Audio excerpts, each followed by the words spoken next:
Willem Einthoven, un sportif devenu scientifique puis prix Nobel, sportif passionné dans sa jeunesse, Willem Einthoven a délaissé les gymnases pour les laboratoires. Et permis de faire considérablement avancer nos connaissances sur le cœur humain. Le nom de Willem Einthoven, né il y a exactement 159 ans ce mardi 21 mai sur l'île de Java, ne vous dit certainement rien. Mais ce physiologiste néerlandais a pourtant donné naissance à l'un des procédés les plus utilisés, aujourd'hui encore, par la médecine.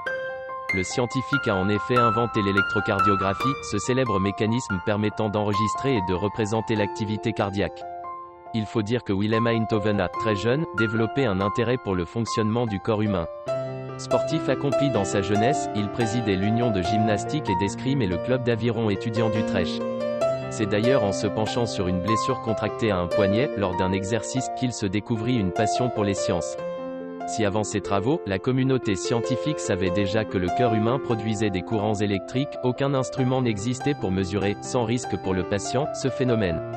Les recherches de Willem Einthoven ont finalement abouti à la création de l'électrocardiographie, qui consiste à placer des électrodes sur la poitrine d'une personne pour enregistrer l'activité électrique de son cœur et produire des électrocardiogrammes, et ainsi détecter toute anomalie touchant cet organe vital. Son premier prototype, appelé galvanomètre à cordes, a vu le jour en 1901. À l'époque, cette machine pesait 270 kg et nécessitait l'intervention de 5 personnes pour fonctionner. L'année d'après, en 1902, Willem Einthoven a fait ses premiers essais cliniques, raconte The New Scientist. Le scientifique a ainsi pu déterminer les schémas électriques des cœurs en bonne santé et de ceux présentant des problèmes variés, allant l'hypertrophie ventriculaire aux arythmies.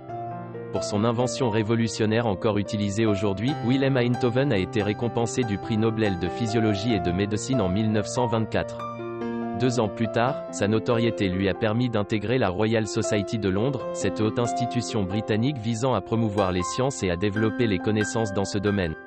Le physiologiste néerlandais n'y restera malheureusement que très peu de temps, puisqu'il décède l'année suivante, en 1927, à l'âge de 67 ans.